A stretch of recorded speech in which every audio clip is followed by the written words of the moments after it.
Muy buenos días al canal. Hoy vamos a hacer una charla un tanto descontracturada. Vamos a hablar un poquito del mercado argentino, principalmente qué encontramos en la renta fija, dónde estamos parados.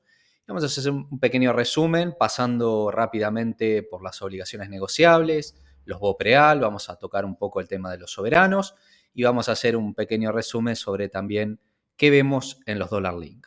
Así que vamos para ahí.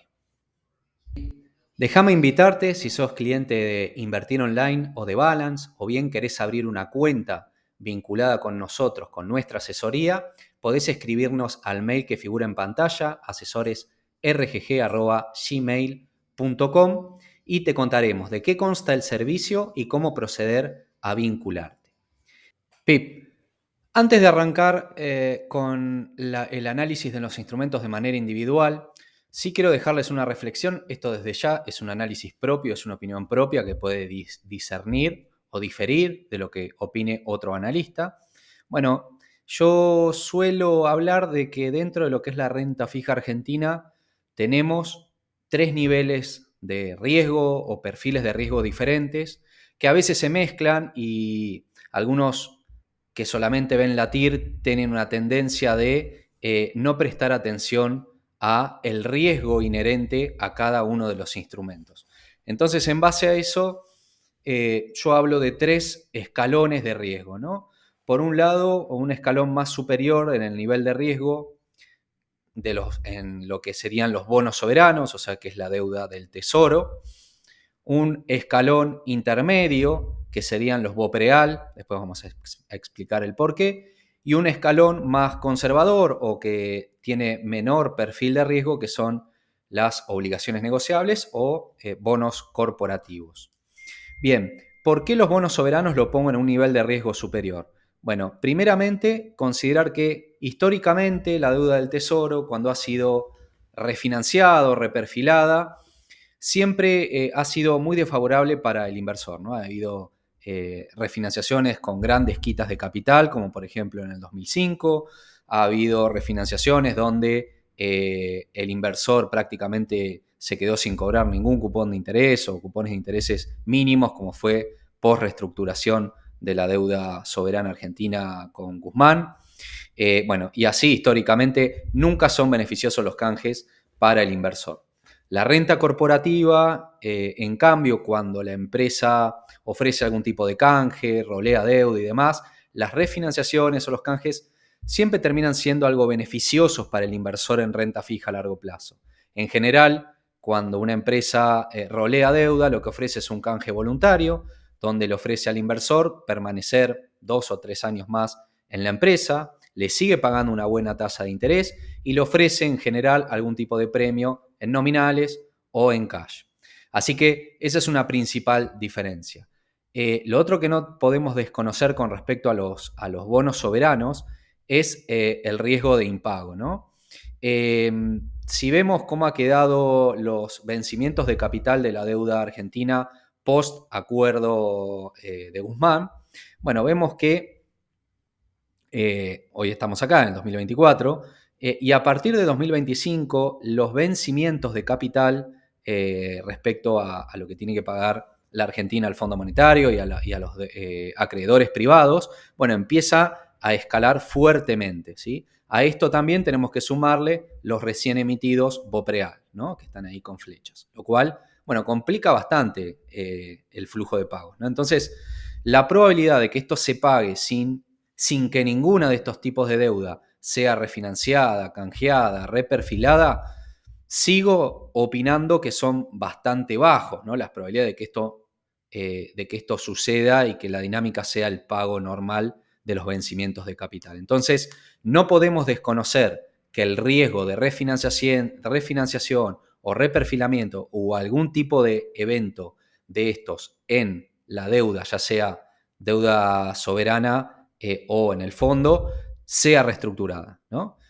Si logran un acuerdo con el fondo que permite realizar los pagos de los acreedores privados, bueno, bárbaro, pero sigue estando vigente ese riesgo de reperfilamiento de la deuda soberana. Si vemos las paridades históricas, este es el AL30, bueno, vemos primero una gran volatilidad, ¿no? O sea, todos sabemos que los bonos soberanos son extremadamente volátiles. Y vemos que a partir de que asumió este nuevo gobierno, bueno, las paridades han ido creciendo hasta ubicarse actualmente entre un 55 y 60% la paridad del AL30, ¿no? Bueno, nosotros siempre hablamos de que no hay activos de riesgo, sino que hay precios de riesgo, ¿no? Entonces, no era lo mismo invertir en el AL30 con una paridad del 20-25%, que era donde nosotros estábamos, lo sugeríamos, incluso hicimos un video en el canal, les voy a dejar el link allá arriba, que obviamente a paridades del 20% era un bono que se bancaba cualquier tipo de evento futuro, ¿no? Reperfilamiento, refinanciación, canje, quita de capital. Bueno, ahora, con una paridad del 60%, bueno, ya esos precios ya cargan con otro tipo de riesgo, ¿no? Siempre el riesgo es una función del precio. Cuanto más paguemos por un instrumento, mayor es el riesgo que estamos asumiendo, ¿sí? Así que no podemos desconocer esto a la hora de invertir en los bonos soberanos, que ante un evento negativo, ya sea político, social o económico, bueno, los bonos soberanos pueden sufrir y mucho. Obviamente, si la dinámica sigue siendo positiva, si la macro se sigue ordenando, si sigue obviamente disminuyendo el riesgo país por el aumento de la cotización de los bonos, bueno, bárbaro, puede seguir teniendo cierto recorrido al alza. Pero no podemos desconocer y tenemos que aceptar ese riesgo de que un evento negativo puede aparecer y que de aparecer, bueno, los bonos pueden sufrir y mucho. Entonces, bueno, esos son los fundamentos por los cuales ubicamos a los bonos soberanos en este escalón superior de riesgo dentro de los instrumentos de renta fija. Los BOPREAL los ponemos en un nivel intermedio debido a ciertas causas. Primero, que es una emisión, es deuda emitida por el Banco Central de la República Argentina. Desde ya tiene un perfil crediticio y un historial de pago mucho mejor que el Tesoro, ¿sí? Y por el otro tienen vencimientos mucho más cortos, bueno, entre la serie 1, 2 y 3 vence entre el 2025 y 2027, que están dentro del periodo del mismo gobierno que los emitió, ¿sí? Entonces, obviamente, está en un perfil de riesgo menor que el de los bonos soberanos. Pero también los ponemos en un nivel superior a lo que son las obligaciones negociables, por lo comentado previamente de cómo es el trato con el inversor, y además las obligaciones negociables, digamos, nosotros cuando invertimos en una obligación negociable, eso está respaldado por, digamos, entre comillas, los fierros, ¿no? Nosotros invertimos en una obligación negociable de YPF, estamos invirtiendo en YPF, y YPF atrás tiene fierros. Cuando nosotros invertimos en un bono soberano, estamos invirtiendo en una promesa de un gobierno, un Estado, ¿no?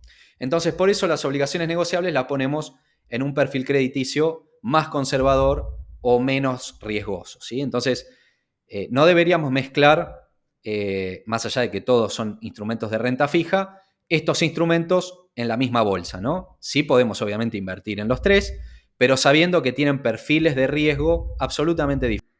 Si te interesa seguir capacitándote, te invitamos a nuestra tienda online, donde vas a encontrar nuestros cursos de capacitación, tanto en aprender a invertir en obligaciones negociables, como así también el curso de análisis fundamental orientado a la valoración.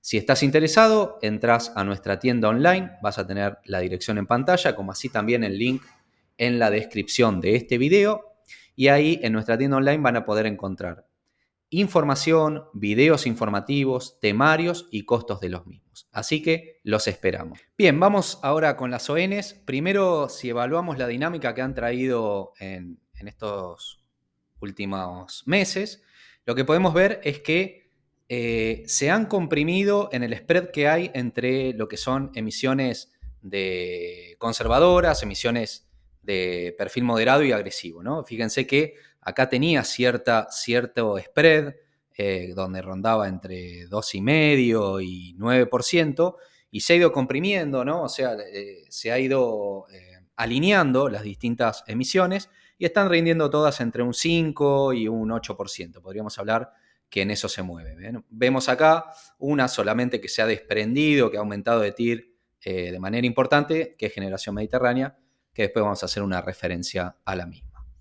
Bueno, si vamos a la planilla de ONs, que esto, bueno, es una planilla que toma los precios cotizantes, ahora el mercado está cerrado, y te tira automáticamente la TIR. Bueno, acá tenemos alguna información complementaria. Acá abajo también tenemos los BOPREAL de la misma manera.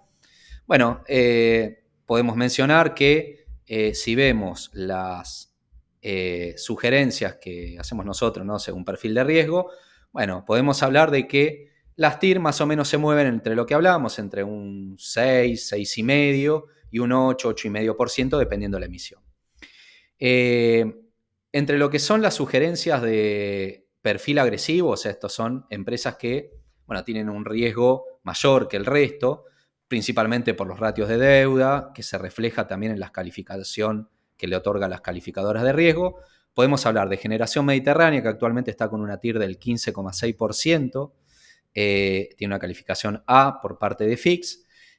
Bueno, y se ha expandido esta TIR principalmente, o lo que creo yo, es porque Generación Mediterránea está licitando una nueva ON cable en Nueva York a una tasa del 12,5%, Step Up, o sea que es un cupón creciente que va a llegar a un 15%, y obviamente esta emisión de Generación Mediterránea, que también es cable, bueno, de alguna manera se está arbitrando, ¿no?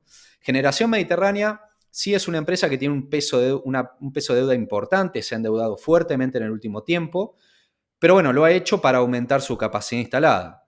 Bueno, ahora ha hecho el cierre de ciclo en Ezeiza, ya hace pocos días ya está reactivada la planta de Ezeiza, lo cual le va a generar mayores beneficios. También le salió positivamente la concesión en Perú, por lo cual eso también le va a dar flujo de dinero. Y bueno, el periodo de inversión fuerte, de expansión fuerte de la capacidad instalada de Generación Mediterránea, ya digamos que terminó, y ahora la lógica sería que de acá en más empiece a generar más beneficios, genere mayor EBITDA, y de ahí disminuya los ratios de deuda, ¿no? Obviamente es lo esperable, veremos si lo puede hacer. Escuchaba a algunos analistas por YouTube y demás rotar de Generación Mediterránea a un BOPREAL, porque tienen las mismas TIR y porque Generación Mediterránea le iban a pagar con el AE38 por parte de Camesa. Bueno, particularmente voy a dar mi opinión, me parece una locura, o sea, el perfil de riesgo no es el mismo. Atrás de Generación Mediterránea hay plantas generadoras de energía, hay turbinas muy modernas, tienen las plantas, la mayoría de las plantas son totalmente eficientes porque tienen turbinas nuevas, por lo cual no es el mismo perfil de riesgo, más allá de que dentro de las obligaciones negociables es un perfil agresivo, no es riesgo soberano, ¿sí? En lo personal, a las mismas TIR me quedo con un perfil de renta corporativa en este tipo de empresas. Pero bueno, es una cuestión de opinión personal. Dentro del perfil agresivo podemos mencionar también la nueva de celulosa, que está con una TIR de 8,67, y la de Denor, que se ha comprimido bastante, la nueva de Denor, que está con una TIR de 8. Y después, dentro de lo que es el perfil moderado, hemos puesto las de YPF, principalmente la IMCJD, que está con una TIR de 8,64%. Y después tenemos la de Telecom, con una TIR de 8,5%. Recuerden que la de Telecom es lámina mínima de 1000, o sea, lo mínimo que pueden invertir son 1000 nominales, ¿sí? Y dentro del perfil conservador, como relevante, hoy pudimos ver en la rueda que hay una DIRSA, la IRCJD o IRCJO si la compran en pesos, que estuvo cotizando hoy a TIR entre 8,7 y, 7,8 y 8,2% de TIR, lo cual para una emisión de un perfil conservador, IRSA, que es deuda senior, calificación AA más, bueno, nos parece más que atractiva si alguien está buscando este tipo de perfil con una buena TIR. Loma Negra también está con una muy buena TIR del 7,32% para una emisión AAA. Recuerden que la LOC 2 es lámina mínima de 50, o sea, lo mínimo que pueden invertir son 50 nominales. Así que bueno, esas serían las relevantes. Desde ya acá tienen el resto de las sugerencias según perfil de riesgo. En base a esto hemos diseñado dos carteras de perfil moderado, ¿sí? Una para montos mínimos, o sea que hemos seleccionado todas láminas mínimas de 1. Esto lo pueden invertir a partir de un equivalente a $2,96 o lo que sería equivalente a unos 3.650 pesos aproximadamente, ¿no? Agregamos la de IRSA, la IRCJD, la de Cresud, la CS38D y la de YPF, la IMCJD, ¿sí? Un nominal de cada uno, obviamente esto lo pueden hacer proporcional, ¿sí? pero hacemos lo mínimo posible para hacer un ejemplo. Y esto nos entregaría una TIR global de cartera de 7,87% de TIR global, ¿sí? Lo cual me parece una TIR bastante aceptable para un perfil moderado. Y los meses de pago tratamos de buscar también que no se superpongan, ¿sí? Así que, bueno, tenemos el flujo de pagos bastante distribuido. Ya para un monto superior de inversión, para más o menos el que quiere invertir aproximadamente unos $5.000 o su equivalente en pesos, bueno, hicimos una cartera tratando de diversificarlo en distintas empresas y pusimos la de IRSA, que es la misma que hablamos previamente, la de YPF también, la IMSJD, y hemos puesto la de Loma Negra, la LOC 2D, que esta es lámina mínima de 50, con una TIR de 7,32. La de Pan American Energy, esta es de vencimiento en 2032, tiene una TIR actual del 6,28%, pero bueno, es AAA, nos parece una deuda, una compañía obviamente súper solvente. Recuerden que no solamente explora y extrae petróleo, sino que también la refina y obviamente la vende al público a través de sus estaciones de servicios de Axiom. Así que también nos parece interesante. Bueno, y Telecom, que también la TLC1D es lámina mínima de 1000. Con estas 5 emisiones, también tratando de hacer periodicidad, fíjense que los pagos no se superponen, o sea, tenemos pagos casi prácticamente todos los meses, ¿sí? Excepto 2. Tenemos una TIR o logramos una TIR global de 7,68%, ¿sí? Fíjense que las calificaciones crediticias de esta cartera son de AA más a AAA, o sea que es un perfil, digamos, de moderado a conservador, ¿sí? Bueno, por lo cual la TIR nos parece bastante acorde para montos superiores a $5.000. Y si buscamos un perfil agresivo, y acá antes de venir al perfil agresivo me voy a ir a los BOPREAL, ¿sí? Si vemos los BOPREAL, bueno, acá hemos visto que en las últimas ruedas se han expandido las TIR de los BOPREAL, así como han caído los bonos soberanos, también han caído los BOPREAL, por eso han aumentado de TIR.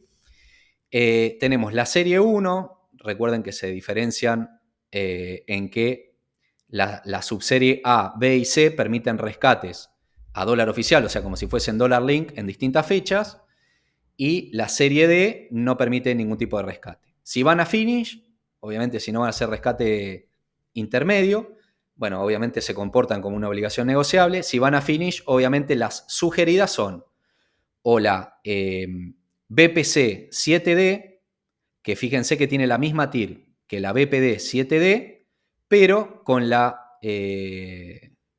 mejora, digamos, que la BPC 7D permite, en todo caso, si ustedes quieren, un rescate voluntario a partir de abril de 2027, ¿sí? Mientras que la BPD 7D no permite este rescate voluntario a dólar oficial, sería en ese caso. Así que bueno, tienen una herramienta más y casi prácticamente la misma TIR, ¿sí? 17,45. Así que de la serie 1 elegiría la BPC 7D. Y si quieren un vencimiento más corto y también van a finish, bueno, el BPI 26 o BPI 6D, dependiendo si lo compran en pesos o en dólares, está con una TIR también muy cercana al 17%, con un vencimiento un año antes. O sea, la duration es mucho más corta. Entonces, bajo esta perspectiva, si van a finish, en este punto, sugeriría ir al BPI 26 porque vence un año antes, ¿sí? El flujo es menor, o sea, el cupón que paga el BPI 26 es menor, por lo cual el retorno depende más de la amortización final que del flujo, pero si ustedes van a finish, esto no debería interesarle y iría por el BPI 26. Si quieren un mejor flujo, me quedaría con el BPC 7D. Así que mayor flujo y un vencimiento más prolongado, BPC 7D, ¿sí? Menor flujo, pero un vencimiento más corto. Si van a finish, BPI 26 o BPI 6D si la compran en dólares, ¿sí? Bueno, ahora que vimos un poquito cómo están los BOPREAL, en la cartera agresiva, ¿sí? Para bajos montos, hemos agregado un BOPREAL, ¿sí? Entonces, agregamos el canje de celulosa, ¿sí? Celulosa es triple B de calificación crediticia. Acá lo único que nos interesa en la cartera agresiva es apuntar a la TIR. Hemos agregado a Generación Mediterránea, que lo consideramos un perfil agresivo, que es calificación A. Agregamos la de YPF, la IMCJD, que tiene una TIR de 8,64. Y para mejorar aún más la TIR, sí agregamos el BPI 26, ¿sí? Con vencimiento en 2026, que otorga hoy una TIR casi del 17%. ¿Sí? Recuerden que los BOPREAL tienen lámina mínima de 100, o sea, pueden comprar 100 o múltiplos de 100. De esa manera, esta cartera nos entrega una TIR global del 13,4% aproximadamente. Así que bueno, obviamente esto más allá de lo que lo diga, pueden hacer pausa en el video y ver las distintas carteras que hemos armado. Perfil agresivo, acá tienen el perfil moderado, ¿sí? Tanto de pequeños montos como para altos montos. Y acá las ON sugeridas según perfil de riesgo. Le hacen pausa y lo ven tranquilos. Ahora bien, muchas de las consultas van dirigidas a quien armó posición en los bonos soberanos. Obviamente en estos últimos meses han tenido un retorno extraordinario en dólares. Y bueno, la pregunta es si siguen, si muchas de las preguntas es si le queda todavía recorrida al alza o no. Bueno, obviamente esto no lo sabemos, pero sí sabemos que a mayor precio, mayor riesgo y cualquier evento negativo puede hacer sufrir fuertemente a los bonos soberanos, que son altamente volátiles. Entonces, de una manera de, digamos, tomar ese retorno que han tenido extraordinario y ponerlo o ubicarlo en un instrumento que tenga un menor perfil de riesgo, bueno, tenemos dos alternativas. Una es, obviamente, desarmar posición y rotar hacia obligaciones negociables que sean de un perfil conservador a moderado. Ya vimos que podemos armar carteras entre un 7 y un 8% aproximadamente.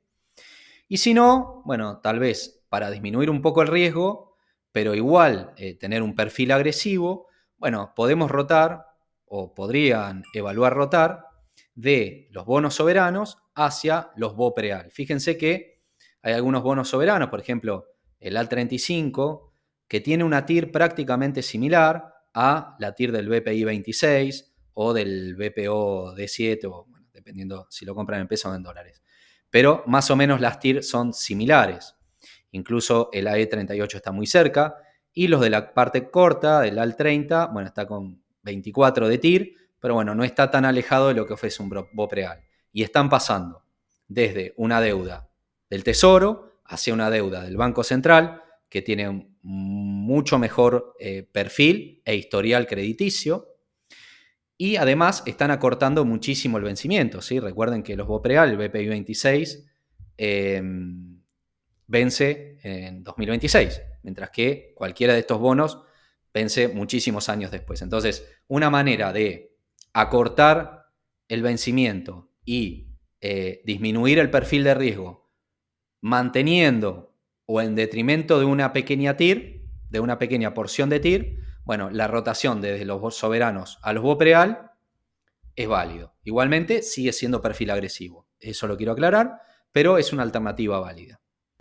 Y por último, una breve reseña sobre los instrumentos Dollar Link. Bueno, tenemos que tener en cuenta que la brecha entre el oficial y los dólares financieros se ha ampliado en estas últimas ruedas. Y bueno, ¿cuál sería la estrategia acá? Invertir en Dollar Link. Bueno, aprovechando, digamos, este aumento entre la brecha del oficial y el dólar MEP, y siempre que especulemos o pensemos que va a haber una unificación cambiaria. ¿Qué quiere decir esto? La hipótesis de unificación cambiaria, que en algún momento saquen el cepo, dejen libre el tipo de cambio y obviamente un dólar oficial debiera valer lo mismo en ese contexto que un dólar financiero, un dólar MEP o un dólar blue. Entonces, aquellos instrumentos que nos van a pagar en pesos, pero indexado al dólar oficial, nos estarían pagando en pesos lo mismo que vale un dólar financiero, ¿no? Entonces, la estrategia al invertir en Dollar Link es aprovechar la brecha que se amplió entre el oficial y el dólar financiero, pero especulando con una futura unificación cambiaria, ¿no? Desde ya estamos especulando, justamente esa es la palabra, Por lo tanto, es una estrategia altamente especulativa y solo lo sugeriría ponderar en aquellos perfiles agresivos, ¿no? Sabiendo que estamos apostando a un evento macroeconómico que no sabemos si va a suceder, ¿no? Esto quería hablarlo como disclaimer. Bueno, ¿qué instrumentos podemos encontrar hoy?